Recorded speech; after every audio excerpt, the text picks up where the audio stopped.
Buenas tardes. Les presento entonces a Julio Cordero, secretario de Trabajo de la Nación, que ha tenido la delicadeza de atenderme para preparar este momento para compartirlo con ustedes y hacerse un espacio en días que nunca son fáciles para un funcionario de este nivel. Así que muchísimas gracias, Julio. Es un gusto estar con ustedes hoy y quería empezar un poco cortando la secuencia que ustedes han estado recibiendo a lo largo de toda esta tarde. Quería vincular un comentario que hizo el doctor Francos alentando a la participación en el ámbito público, aunque dijo que ganan poco. Eso es cierto.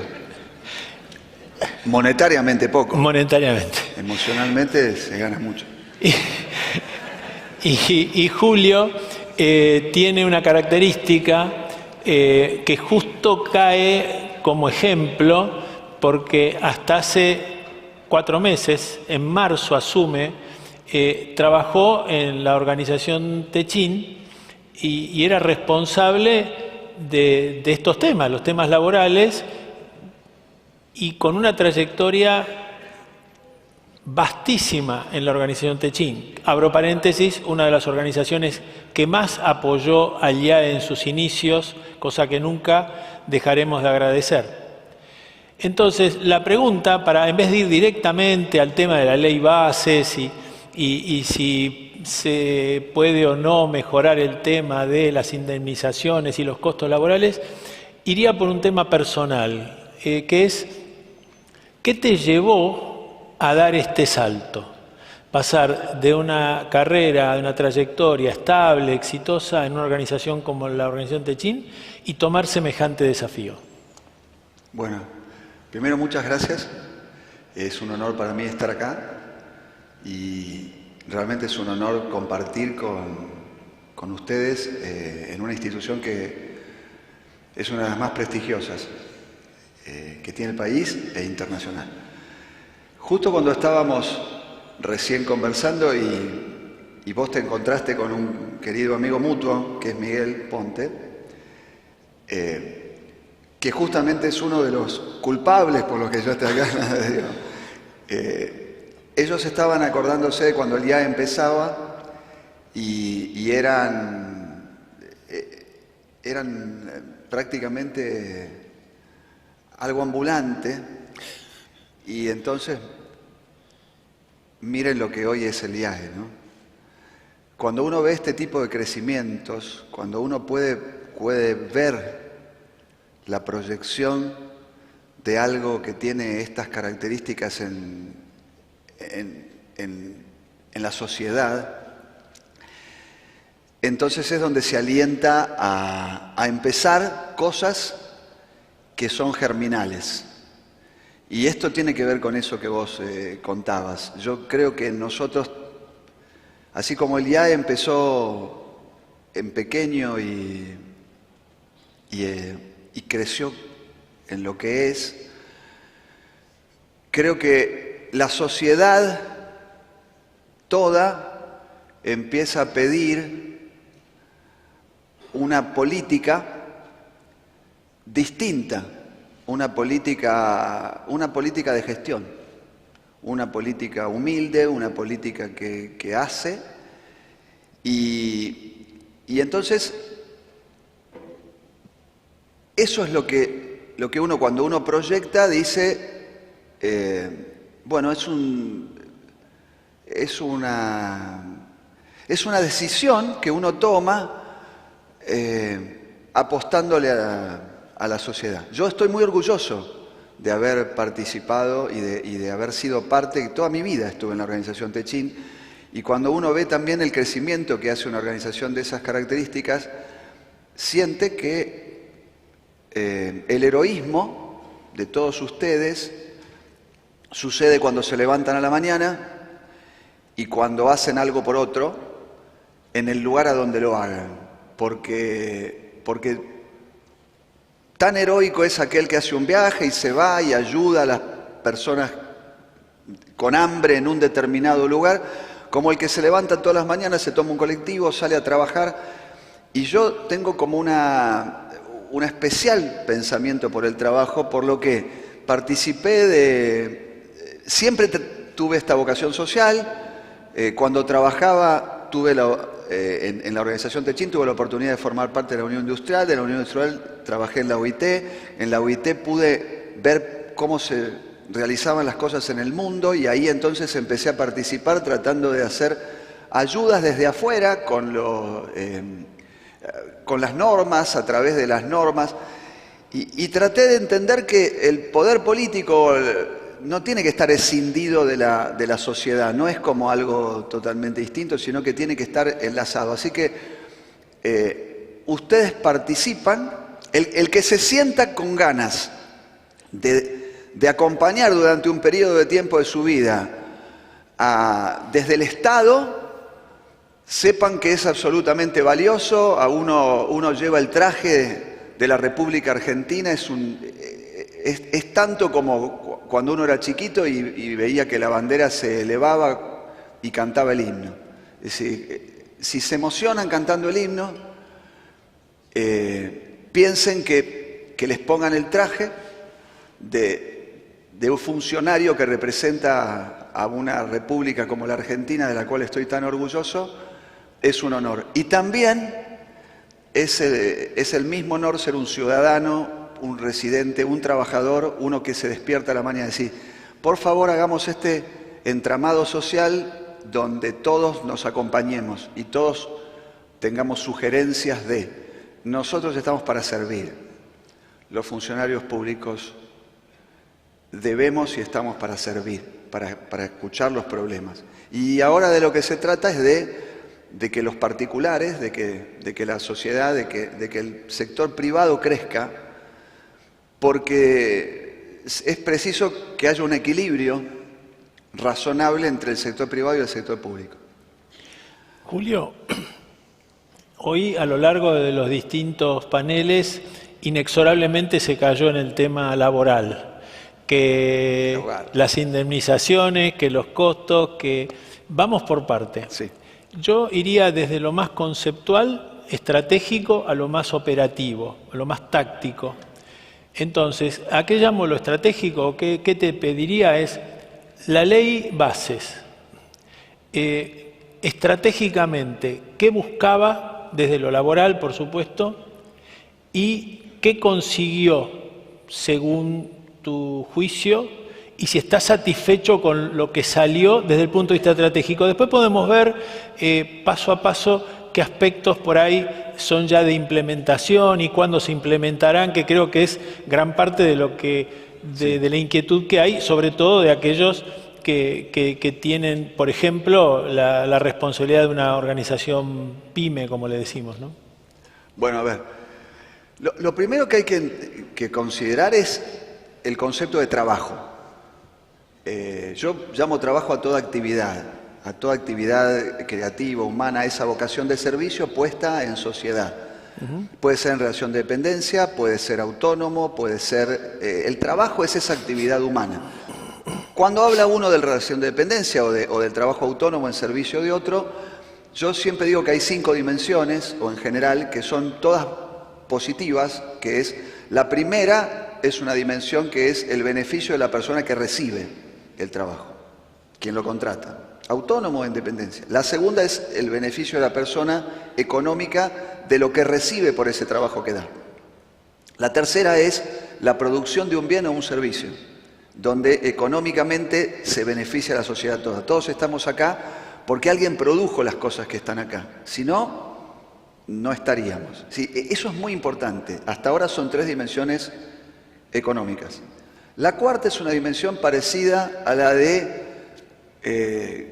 la que uno tiene cuando se cuida la salud o va al gimnasio, cosa que no estoy haciendo últimamente, quiero que lo sepan así, pero voy a tener que volver, que es lo que el trabajo hace en uno, lo que Vos sos psicólogo. El valor subjetivo del trabajo. Es mucho más importante que eso, que es eso pero visto de otra forma, que es, voy a esto, se habla de los riesgos psicosociales de los trabajos. Bueno, no hablamos de los riesgos psicosociales de no tenerlo o de quedar excluido de ese lugar. Lo que le pasa al ser humano cuando queda excluido en la comunidad de la posibilidad de trabajar. Y esto muestra la dimensión que yo quiero hacer valer y que es el leitmotiv de lo que me lleva a donde estoy, que es el derecho al trabajo. Después hablamos de el derecho del trabajo, o sea, uno es, yo tengo derecho a trabajar, ese es un derecho humano, está en el Pacto de los Derechos Económicos, Sociales y Culturales ratificado por la Argentina, es un derecho humano, explica derecho a la educación, derecho a la cultura, derecho al trabajo. Y ese artículo 6, por las dudas, búsquenlo.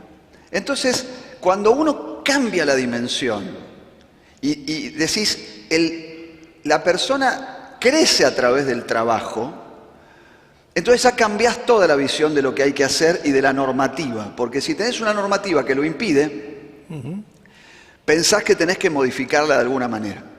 Y además yo creo en el derecho a realidad. Santo Tomás de Aquino decía que el derecho era la misma cosa justa. Cuando yo estudiaba en la UCA nunca entendí muy bien qué decía, después lo entendí, que es que el derecho suceda en la práctica, que si este vaso está acá, no me lo lleve yo. Ahora, para que eso suceda, vos me podés decir, mira, te estás llevando una copa que no es tuya. O podés pararme en la puerta con la seguridad, o dejarme salir, mandarme una carta de documento, o hacerme una denuncia penal por haberme robado la copa. Pero lo importante es que la copa esté acá. Para que eso pase, el medio lícito es siempre útil y preferible que sea por convicción. Preferible que sea por, mira, te estás llevando una copa o fíjate que no es tuya. Con el trabajo es lo mismo. Si nosotros tenemos que hacer y comprender que culturalmente integrarse al mundo del trabajo es una cosa buena para la persona que se integra al mundo del trabajo. Y cuando esto está modificado en la cultura, cuando se habla de otra cosa, cuando en realidad es, dejá, no trabajes que yo igual te voy a sostener, te voy a mantener, es donde empezás a pensar en el cambio normativo. Así que vos que preguntás por la ley bases, lo que es que nace hace mucho tiempo, desde lo que nosotros veníamos pensando, desde lo que yo venía trabajando, desde el sector privado, a determinadas cosas que yo veía que estaban alterando este esquema y que hacían que el trabajo informal fuera más beneficioso que el trabajo formal, indemnizatoriamente hablando, y que hubiera sistemas que impedían que si yo cobraba acá, trabajara, porque perdía esto que estaba cobrando acá si trabajaba. Entonces, cuando ves todo eso, empezás a hacer modificaciones normativas. Yo soy técnico. Entonces empecé a ver que había cosas que había que modificar y así se fueron preparando. Y así se fue armando un grupo y que fue pasando de un lugar a otro hasta que se arma algo anterior al decreto de necesidad y urgencia. Llegado el momento y viendo que ya esto se podía presentar en sociedad, cosa que estuvo muy bien, porque era, pero por decreto, pero las ideas si no estaban presentadas en sociedad, yo creo que todavía estaban en un cajón, porque hubo muchos años en los cuales esas ideas se conversaban en los paneles, en los debates, pero no se presentaban en sociedad. Y bueno, se preparó eso, eso tuvo fue impugnado, etcétera. Lo que está en el decreto es menos de lo que estaba preparado en una modificación legislativa. Luego se presentaron otros proyectos en el Congreso que presentaron otras fuerzas políticas. A raíz de eso se presentaron todo eso se presentó, se debatió, hubo un enorme debate. Yo estoy feliz del debate que se hizo en el Congreso. Esto obligó a un debate social, la gente participaba. ¿Cuánto tiempo hace que la gente, el ciudadano común, no participaba de un debate de que si esto sí, esto no, aún con susto, Pero con el resultado estás contento. Estoy muy contento. A pesar de las cosas que estaban previstas, o propuestas, mejor dicho, y no, por el momento no salieron. Son temas que te quedan para trabajar. Lo que no salió se trabajará con el diálogo social, se trabajará con propuestas nuevas, pero lo que salió es la base. Y lo que salió, ¿qué significa para ponerlo lo más claro posible respecto de beneficios para los que emplean, beneficios para los trabajadores independientes? ¿Cómo resumirías las 3 o 4 cosas, las 3 o 4 ideas que nos tenemos que llevar como los grandes avances, los grandes cambios que se lograron?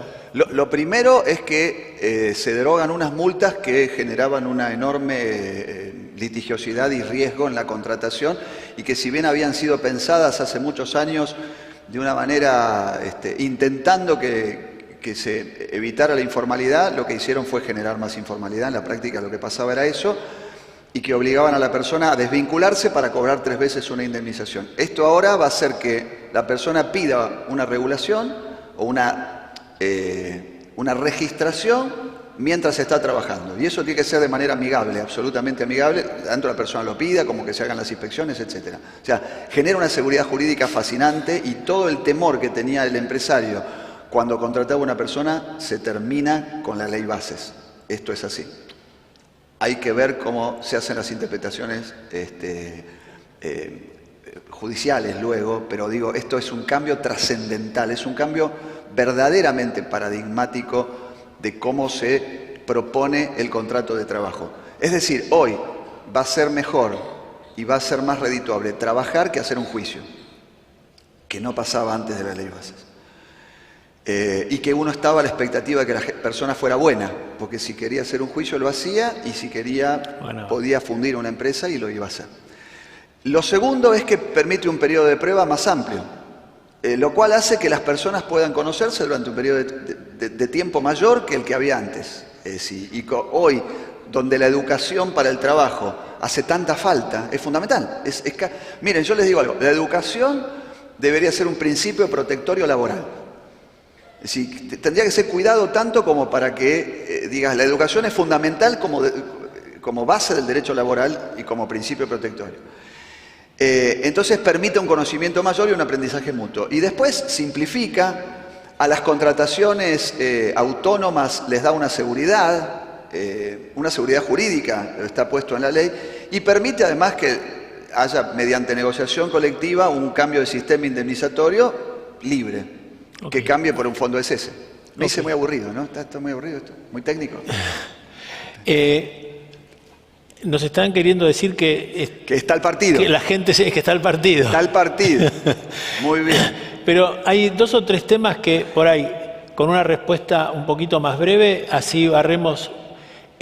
¿Miedo o no a la inteligencia artificial y el impacto que esto puede tener en el trabajo, en los cambios que podría generar? ¿Cómo estás percibiendo ese tema? ¿Hay que tenerle temor? ¿No hay que tenerle temor? ¿Cómo lo ves? ¿Va a generar más desempleo? Bueno, mira, rápido, Hay un economista muy antiguo, hace 2 siglos, Carlo María Cipolla, que hizo así unas líneas y dijo, de acá para arriba están las decisiones inteligentes o los inteligentes. De acá para abajo están en principio de acá es los que benefician a los demás, de acá para acá están los que perjudican a los demás, de acá para acá están los que se benefician a sí mismos y de acá para acá están los que se perjudican a sí mismos. Entonces dice, acá, en los que benefician a los demás y se benefician a sí mismos, están las decisiones inteligentes, acá están los santos o los incautos, benefician a los demás y se perjudican a sí mismos.